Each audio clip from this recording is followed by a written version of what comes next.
Cervical cancer ఉన్న పేషెంట్స్‌లో జనరల్‌గా అసలు ఎలాంటి కాంప్లికేషన్స్ ఉంటాయి? ఇందులో అన్నిటికంటే ముఖ్యంగా సర్వెక్స్ అంటే ఆ గర్భసంచి యొక్క అనాటమీ తెలుసుకోవటం అవసరం. అంటే గర్భసంచికి ముందు యూరినరీ బ్లాడర్ అంటే మూత్రకోశం అంటారు. అది ఉంటుంది. వెనకాతల రెక్టమ్ ఉంటుంది.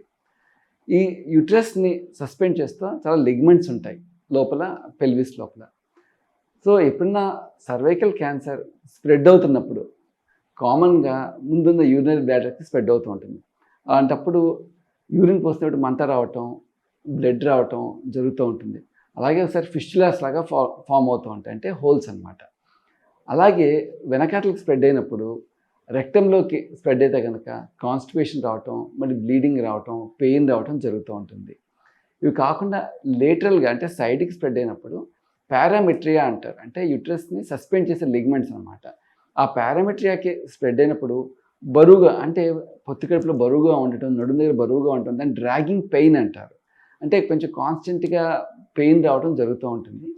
ఇవి కాకుండా యూట్రస్ పక్క నుంచి యూరేటర్స్ అంటారు. అంటే కిడ్నీ నుంచి యూరినరీ బ్లాడర్ కనెక్ట్ అయ్యే పైప్స్ అనమాట. అవి కూడా యూట్రస్ పక్క నుంచి వెళ్తూ ఉంటాయి. సాధారణంగా అడ్వాన్స్ స్టేజ్ ఆఫ్ క్యాన్సర్ ఉన్నప్పుడు పారామెట్రియాకి క్యాన్సర్ స్ప్రెడ్ అయినప్పుడు ఈ యూరేటర్స్ కూడా బ్లాక్ అయ్యి కిడ్నీస్ వాయటం అంటే హైడ్రోనెఫ్రోసిస్ అంటాం, రీనల్ ఫెయిల్యూర్ కూడా వచ్చే అవకాశం ఉంటుంది.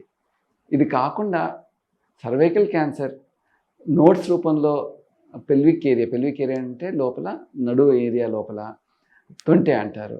అది కాకుండా వేరే వేరే ఆర్గన్స్ కూడా స్ప్రెడ్ అయ్యే అవకాశం ఉంది. అంటే లివర్కి, లంగ్కి, బ్రెయిన్కి, బోన్స్కి కూడా స్ప్రెడ్ అయ్యే అవకాశం ఉంటుంది.